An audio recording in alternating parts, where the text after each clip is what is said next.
Hello, everyone, and welcome to today's webinar, Flu Vaccination Through Late Fall and Winter. It's not too late, and the beginning of National Influenza Vaccination Week. I'm Vanessa Lammers, the Assistant Director of Performance Management and Quality Improvement at the Public Health Foundation, and I'll be moderating today's session along with my colleague, Abdullah Takir. We are pleased to host this webinar on behalf of the National Center for Immunization and Respiratory Diseases at the Centers for Disease Control and Prevention, or CDC. At the moment, all attendees are muted. Today's presentation is being recorded and the archive will be available through phf.org/immunization. Please submit your questions in the Q&A box during the webinar. We will be taking questions at the end of the presentations. During the COVID-19 pandemic, influenza vaccination is a critical strategy to decrease stress on our healthcare system by decreasing influenza-related doctor visits and hospitalizations, as well as decreasing the number of people who will need influenza diagnostic testing. You may already be recommending flu to your patients, but in this webinar, you'll learn the benefits of vaccination through the holiday season and beyond, and how to safely administer the vaccine during the COVID-19 pandemic. Our first presenter is Captain Amy Parkin-Feeblecorn. Amy is a senior epidemiologist in the Immunization Services Division and is the lead of the influenza response team in the vaccine task force. She is the CDC technical lead of several multi-million-dollar cooperative agreements focused on improving adult immunizations. She is the lead of the Influenza Working Group for the National Adult and Influenza Immunization Summit and is a captain in the U.S. Public Health Service. Prior to joining the Immunization Services Division in 2015, she was a subject matter expert in measles, mumps, rubella, and polio in CDC's Division of Viral Diseases for 10 years. She joined CDC as an Epidemic Intelligence Service Officer in 2005. Then we'll hear from Kathleen Laporte. Kathleen is a health communication specialist in the Influenza Division at CDC. Kathleen has served as a health communication specialist at CDC for the past 6 years and has worked on influenza and influenza vaccination communication for the past 4 years. This season, she is supporting the development and rollout of CDC's influenza vaccination campaign, as well as CDC's general influenza communication efforts. In addition to her work in influenza, Kathleen has experience supporting multiple emergency responses, including the COVID-19 response at CDC and the Ebola response. Thank you to our amazing presenters for being here today. With that, I'll turn it over to Captain Parker-Feeblecorn. Great, thanks. Next slide, please. Next slide. So thanks so much again for inviting me to be here today. I'm starting off with a few background slides for context. CDC estimates that the 2019-2020 flu season resulted in many millions of illnesses and medical visits, hundreds of thousands of hospitalizations, and tens of thousands of deaths. Next slide, please. The best way to prevent seasonal flu is to get vaccinated every year. However, vaccination coverage, especially among adults, has a lot of room for improvement. In the past year, vaccination coverage was as low as 38% among 18 to 49-year-olds, as shown by the purple line, and 48% for adults overall, as shown by the light blue line. Next slide, please.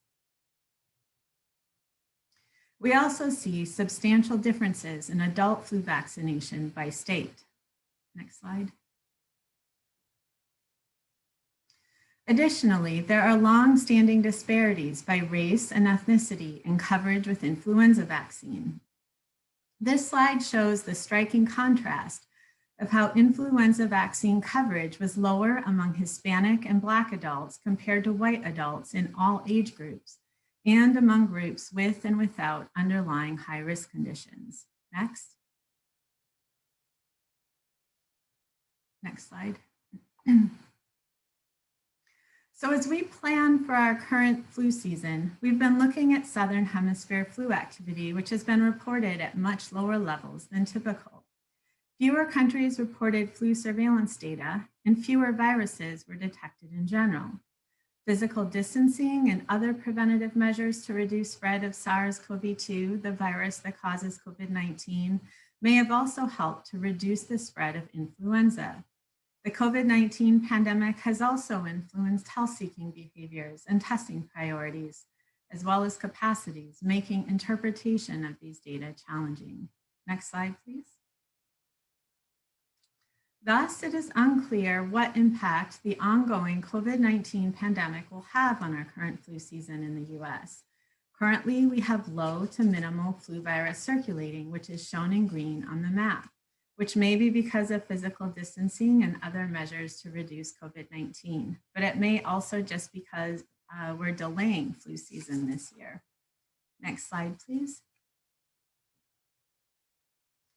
So if we have a winter where SARS-CoV-2 and influenza are co-circulating, influenza vaccination will be an important strategy to decrease stress on our healthcare system by decreasing flu-related doctor visits and hospitalizations, as well as decreasing the number of people who will need flu diagnostic testing.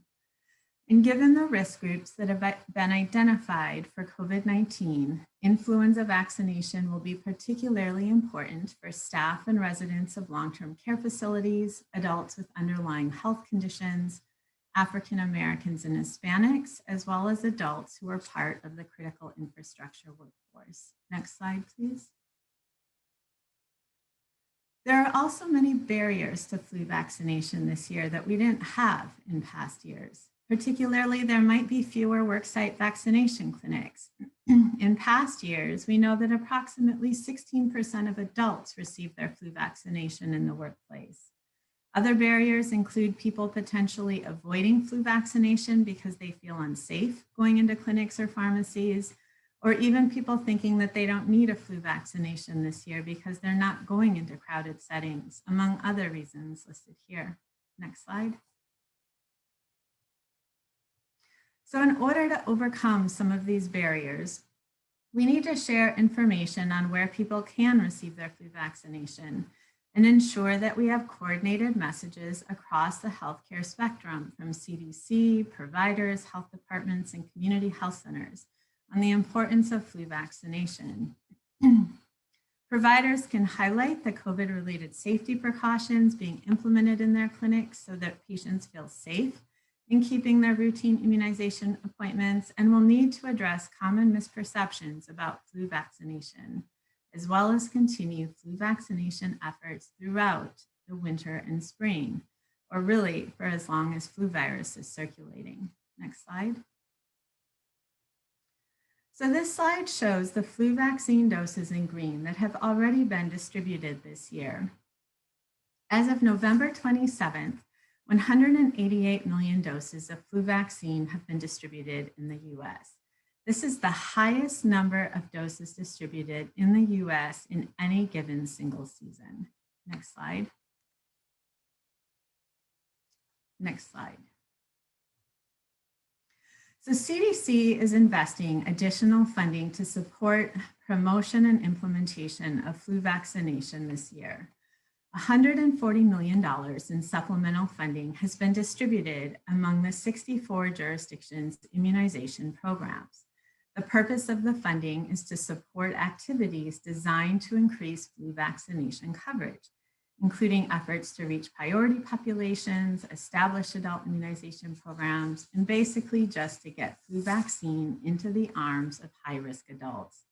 And it's also important to keep in mind that establishing or expanding key partnerships to reach vulnerable populations for flu vaccine will ultimately help build the foundation for COVID-19 vaccination. Next slide. So in addition to the $140 million of supplemental flu funding, CDC has drastically increased the number of federally funded adult flu vaccine doses available this year.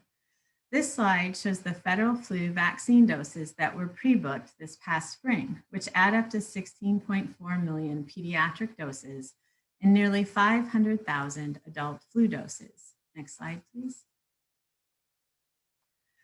However, this year, CDC has been able to purchase an additional 9.3 million adult flu doses that will be available late in the season. So it's especially important that the vaccination season be extended into December, January, February, and later. Next slide, please. So state and local immunization programs were encouraged in a joint letter by the National Association of Community Health Centers and the Association of Immunization Managers for immunization programs to collaborate with community health centers in their jurisdictions to use these supplemental adult flu doses in order to reach adults who might otherwise not be vaccinated. Next slide, please. As a result of these collaborations, of the 9.3 million late season federally funded adult flu doses, 3.7 million doses were specifically ordered for health centers. This map shows the number of doses pre-ordered per state that are allocated for health centers. The other 5.6 million were allocated for other at-risk populations, including homeless shelters and prisons. Next slide, please. This slide shows the impact of the July pre-book opportunity for community health centers by state. So the light blue represents what each jurisdiction would have had from the spring pre-book with the 500,000 doses. And the dark blue shows how many more doses each state has following the summer pre-book, so with the additional late season doses. Every single jurisdiction has taken advantage of this opportunity, but states like Texas, which you can't see here because of our names on the side of the screen, but if you look at the slides at the end of this presentation, on the far right, like Texas went from 0 doses allocated to these disproportionately affected adult populations using community health centers to hundreds of thousands of doses. Next slide, please. So this is an incredible opportunity, and we have a huge responsibility to see it all the way through. We've been working with the Health Resources and Services Administration, or HRSA, the National Association of Community Health Centers, or NAC, the Association of Immunization Managers, AIM, and state and local health departments to continue this partnership. And our goal is to ensure that these doses are successfully administered. HRSA has been promoting these doses, and AIM and NAC wrote a second joint letter to their memberships a couple weeks ago. Next slide, please. So for these supplemental doses, CDC has recommended that providers reduce any barriers, any financial barriers to the administration of this vaccine, and that people not be turned away for an inability to pay. So while administration fees are allowable, CDC has recommended that any administration fee is capped at the maximum allowable fee for the administration of that vaccine, which you'd find under like the Vaccines for Children or the VFC vaccine. Next slide, please. Next slide. So in anticipation of all these flu vaccination activities that will be occurring during the pandemic, CDC developed guidance for safely providing immunization services. CDC's vaccination guidance during the pandemic correlates with the CDC framework for providing non-COVID-19 clinical care, and it includes considerations for the use of personal protective equipment, considerations of various clinical settings. There's a special focus on priority populations for influenza vaccine, and the language is aligned with the COVID-19 response websites. And the link shown here points to CDC's vaccination guidance. Next slide, please. We also recently updated our pandemic vaccination guidance for influenza vaccination in healthcare and congregate settings, with specific guidance for flu vaccination of persons in various settings who have been exposed to someone in the past 14 days with COVID-19, as well as vaccination of persons who are COVID-19 positive. Next slide, please. So for those who are organizing vaccination clinics in satellite, temporary, or offsite locations, we now have updated guidance on how to do this safely. Or if you're hiring a contract agency to do an offsite vaccination clinic, you'll want to make sure they are following these guidelines.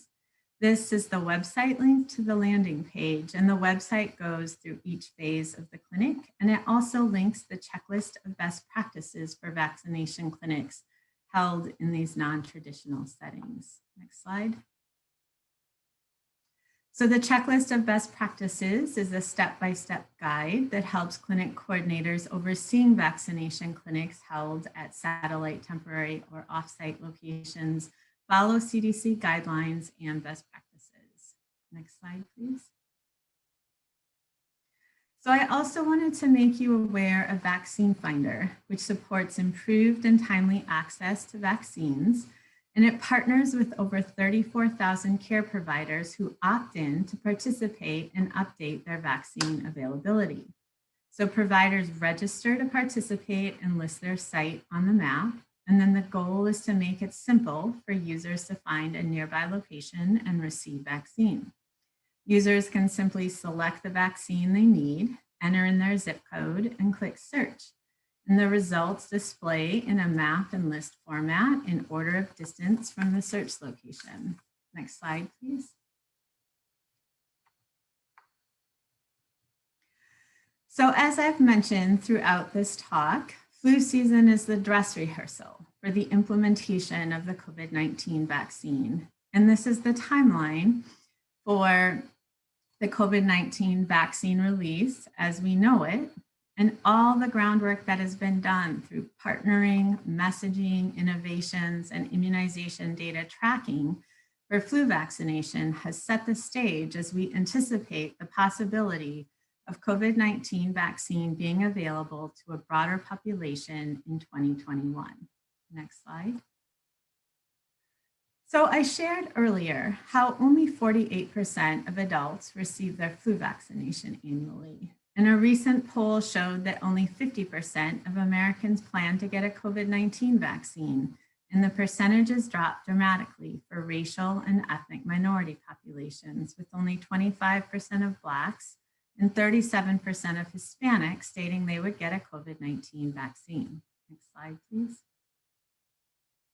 So in order to have a successful rollout of the COVID-19 vaccine, we need to first address these concerns and vaccine misperceptions in order to strengthen public trust in vaccines.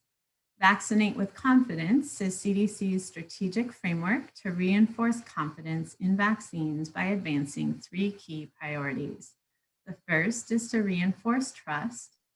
The second is to empower healthcare providers by promoting confidence among healthcare personnel in their decision to get vaccinated and to recommend vaccine to their patients. And finally, engaging communities and individuals, working with communities in a sustainable, equitable, and inclusive way.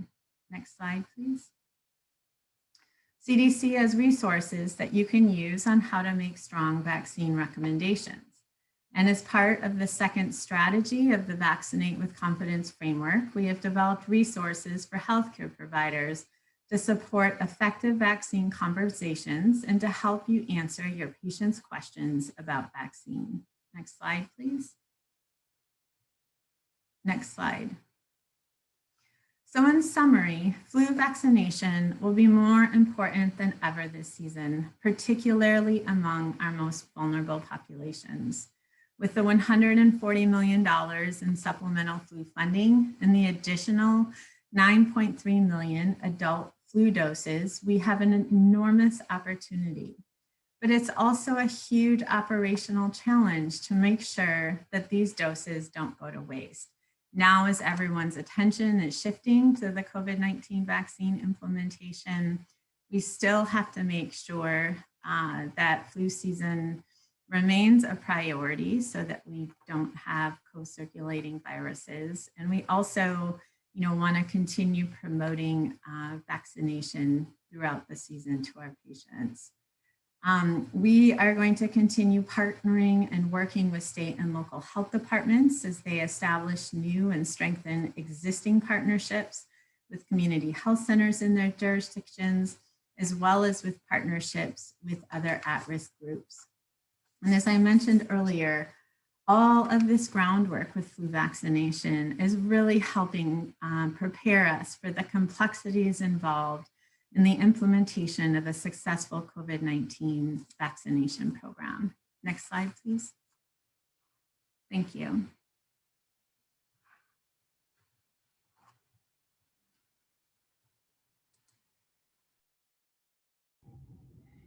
Thank you so much, Amy, for that amazing presentation. And now Kathleen. Great, thank you. So as mentioned at the top of the call, my name is Kathleen Laporte. I'm a health communication specialist at CDC in our influenza division.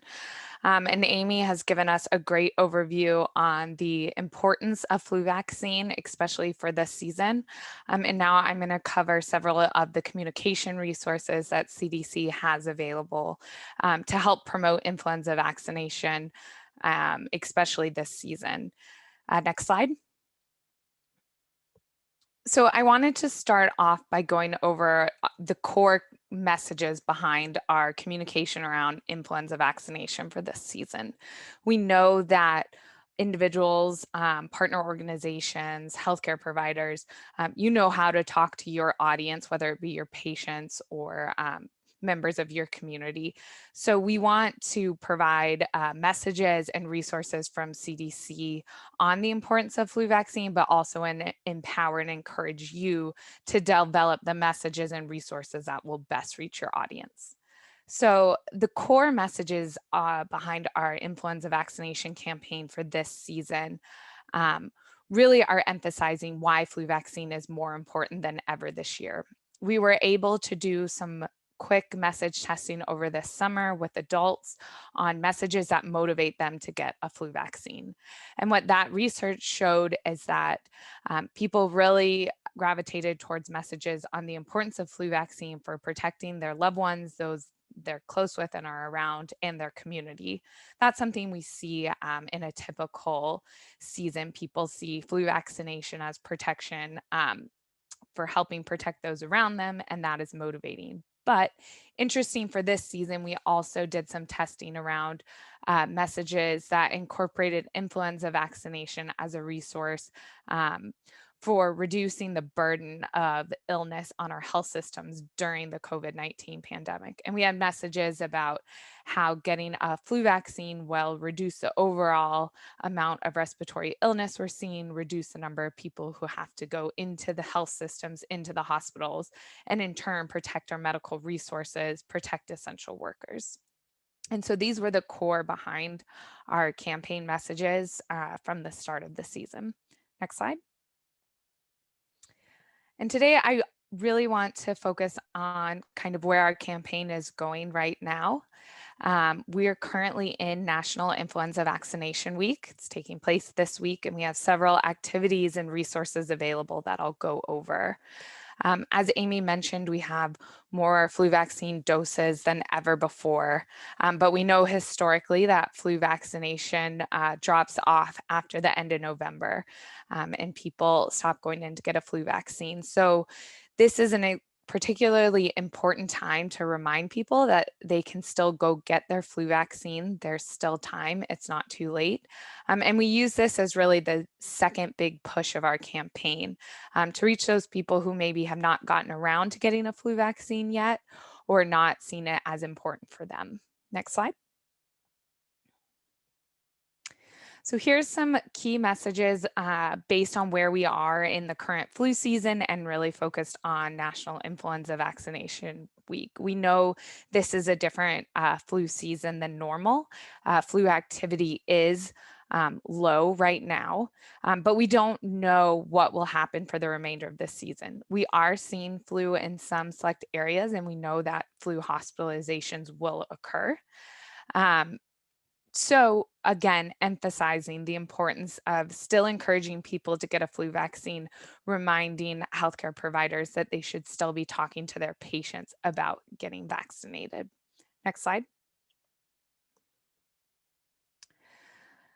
So talking about some of the activities that you can participate in to help promote our messages for National Influenza Vaccination Week. We're inviting everyone to share their own sleeve up shot. And this is a flu vaccination shot, either a photo after getting a vaccine showing off that bandage, or just photos of leaders in your community, leaders in your organization, paired with a message of why they got their flu vaccine this season.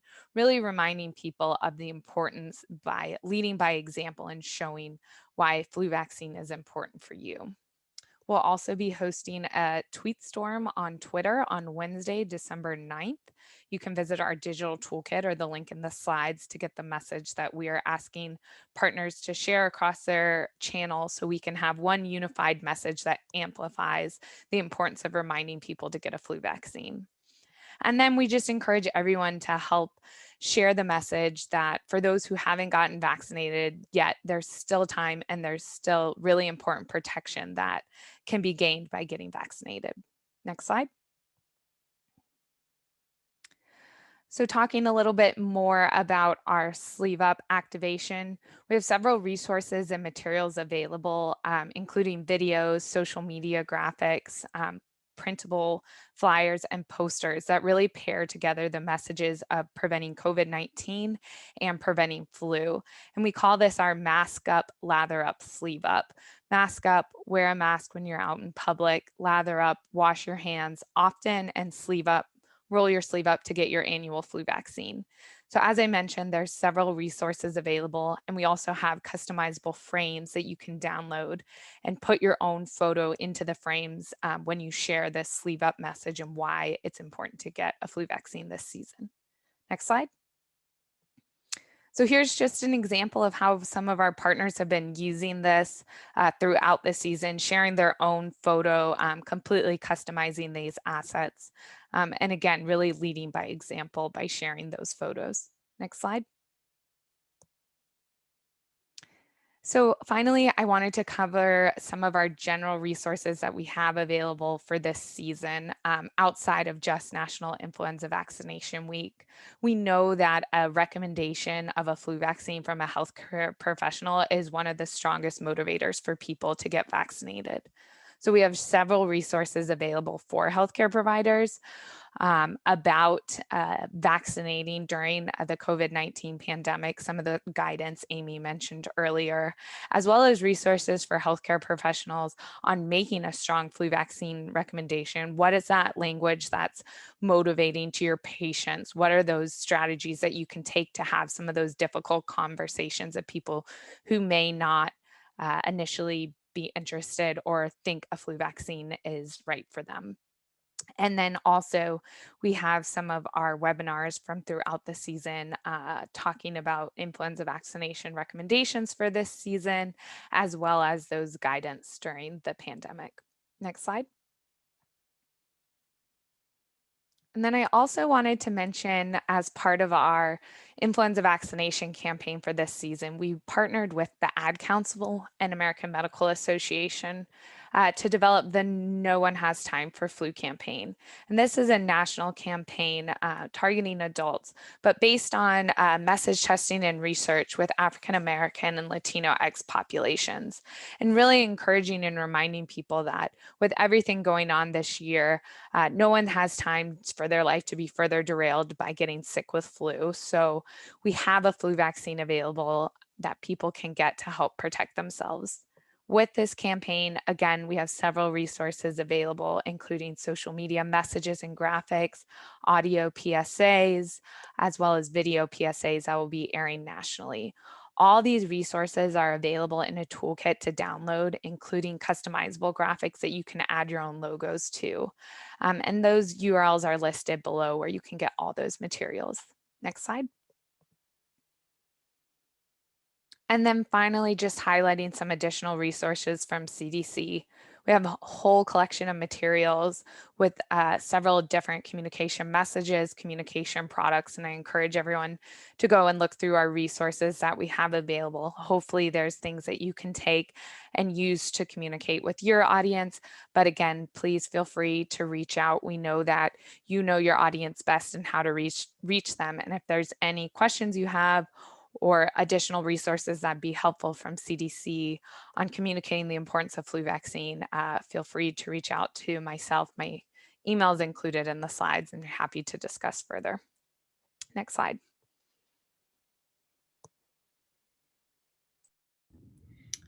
Thank you so much, Kathleen, for that excellent presentation. We do have several questions coming in, and we also received a few prior to the webinar, so hopefully we can get to several of them. So first up is flu shot timing. So if somebody got a flu shot in September, will they need another one next spring?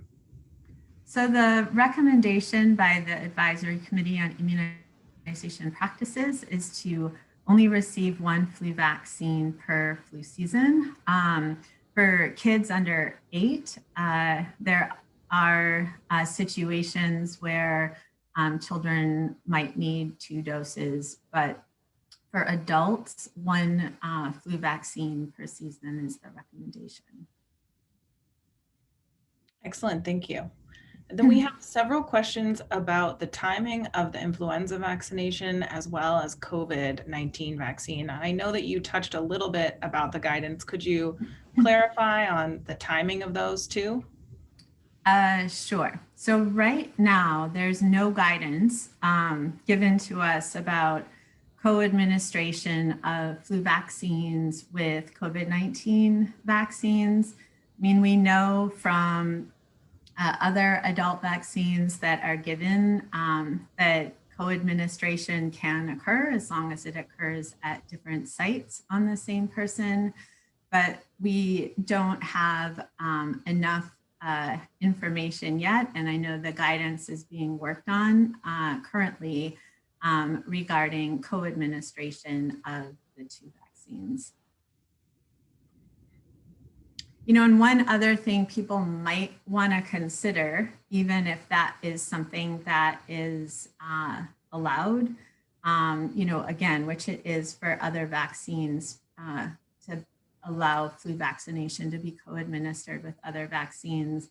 You know, since COVID-19 is a new vaccine, if it's co-administered, you might want to pause and delay one or the other just because of side effects. So, you know, whether or not that is what the guidance will come out and say, it might just be prudent, you know, to put a space in there.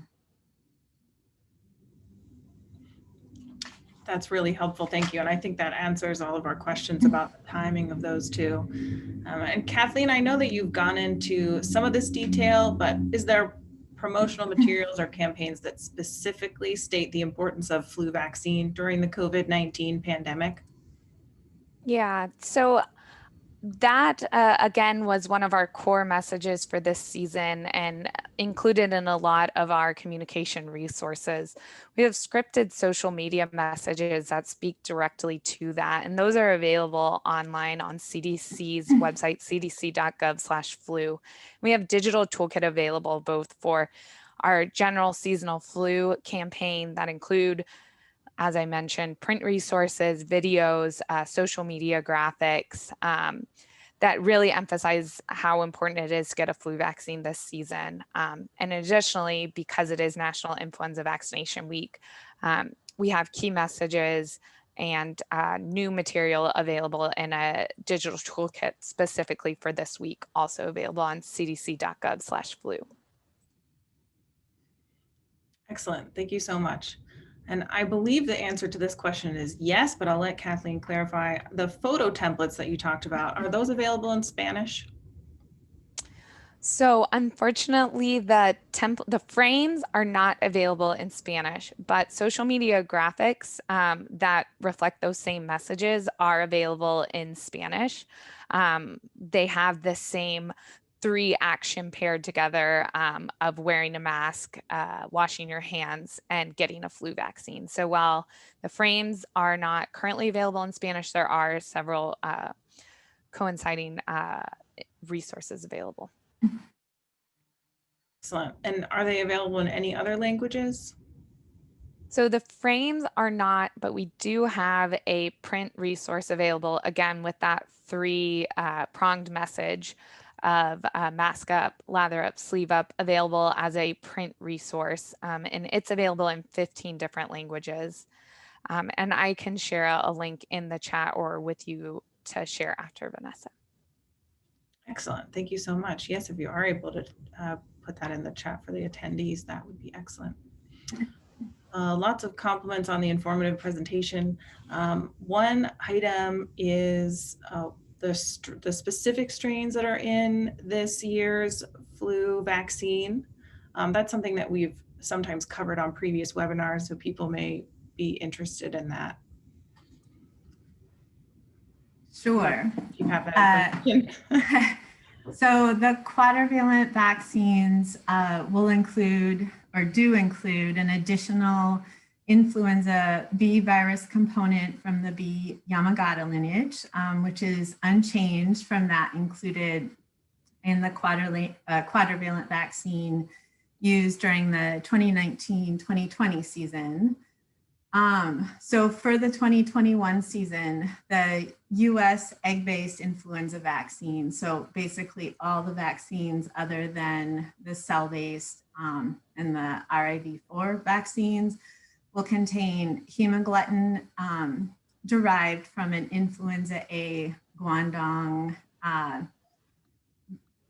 Menong 2019 H1N1 PDM09-like virus, an influenza A Hong Kong like 2671, so an H3N2-like virus, and an influenza B Washington 02 2019. It's a Victoria lineage-like virus.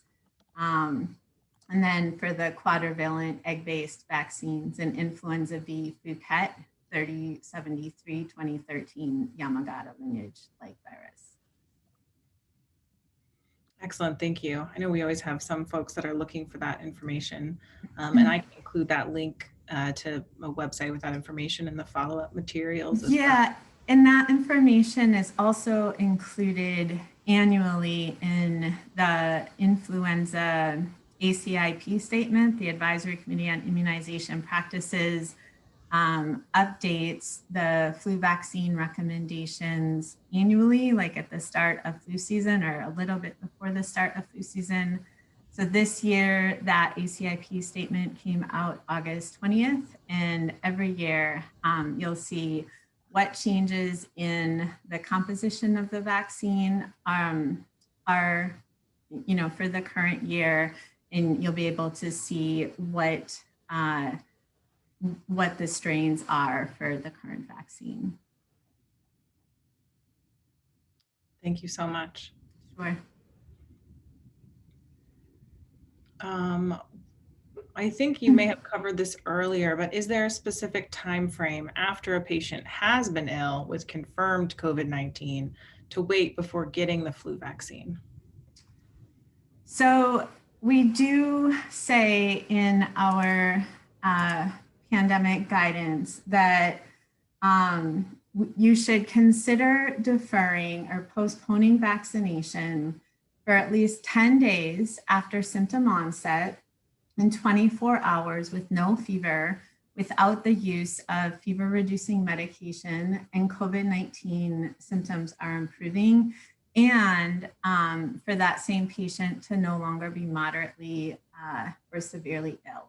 Because that first set of criteria were the isolation criteria, but sometimes even when patients meet that for COVID-19, they're still really sick. And so they might be able to be out of isolation, but they're not, physically doing well.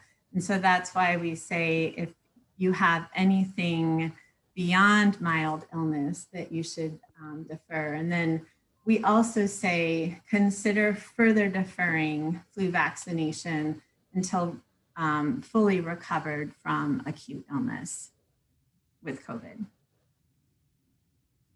That's very helpful.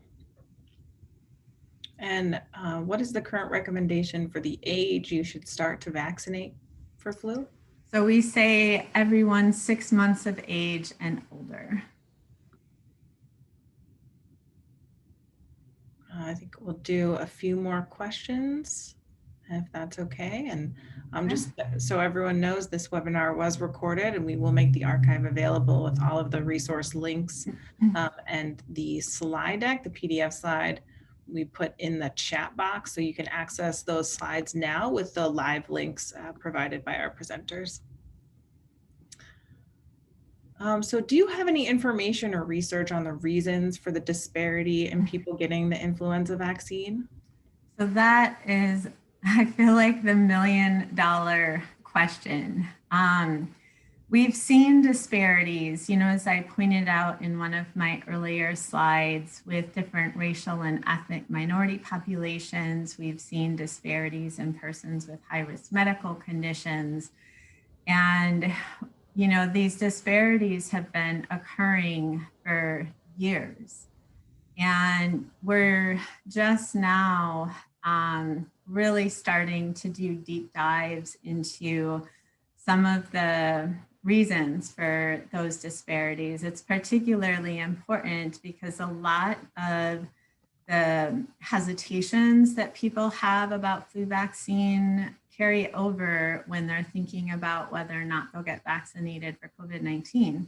And, that's why I showed some of those slides at the end about whether patients were even willing or would get vaccinated with the COVID-19 vaccine when it becomes available. So I can talk a little bit about some of the work that we've started to do. Last summer, we held a convening of experts in adult immunization who focus on racial and ethnic disparities. And through those conversations with this team of experts from across the country, from academia, from different national organizations, we found that a lot of our messaging at CDC and from federal and state health departments, like federal agencies and state health departments, doesn't resonate with these different communities.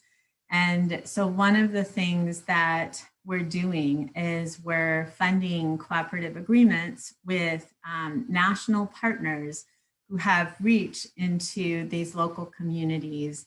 They are already established in these communities and they have trusted messengers. And we're doing a lot of work with these different organizations. We've just funded through a program called REACH, which addresses racial and ethnic disparities. It funds 31 community-based organizations and local health departments and federally qualified health centers to address these specific issues for these specific communities. And hopefully, going forward, to have these longstanding partnerships where we are better understanding what the fears are, what the needs of the community are, we can get to the bottom and decrease that disparities gap. As far as disparities in persons with high-risk medical conditions, we've done a lot of work, particularly this fall, in those efforts as well. We have been reaching out to medical subspecialty provider organizations like the American College of Cardiology, American Thoracic Society, American Nephrology Society, in order to talk with the provider members of these organizations. We know that many of these individuals who receive specialty care might not see their primary care provider. Their touch point with their specialist might be their only healthcare interaction. And so we've talked to them about including flu vaccination in their patient encounters and the importance of that for their specific populations. And every one of these organizations that we've partnered with this fall have been very engaged and have given us a lot of positive feedback and, are willing to share these messages with their members. Great question.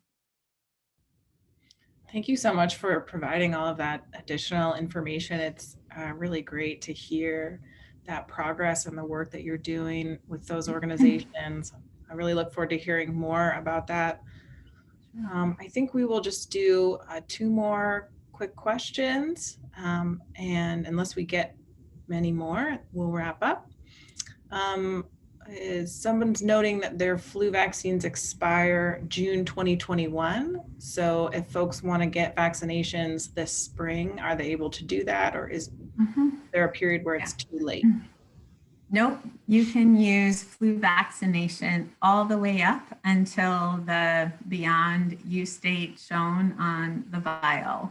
And so even though, it seems like March or April is too late, there's still, in most seasons, we've had flu virus circulating even until late spring. And that's why, we're just encouraging providers and clinicians and vaccinators to continue vaccinating through the flu season.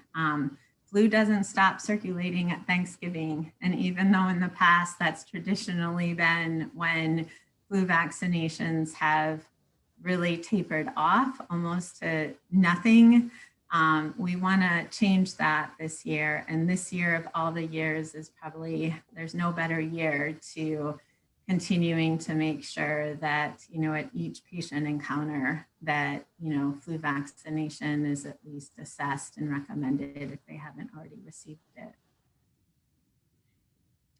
Absolutely, no better year than this year.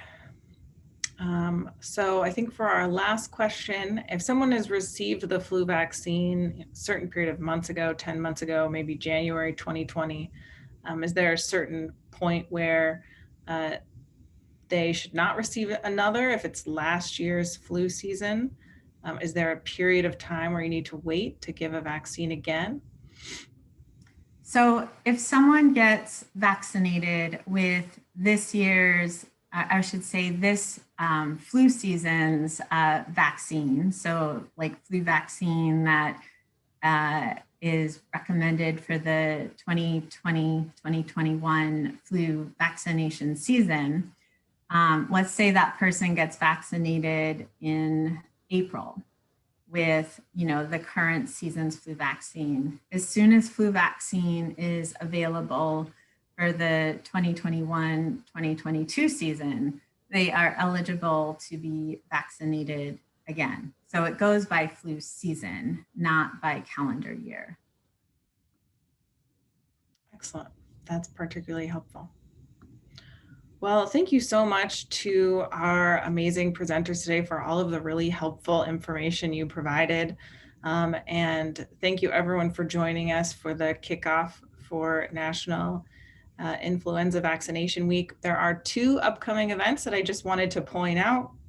I know Kathleen mentioned the tweet storm happening this Wednesday, December 9th. You can get the sample tweet storm message from CDC Toolkit at that link.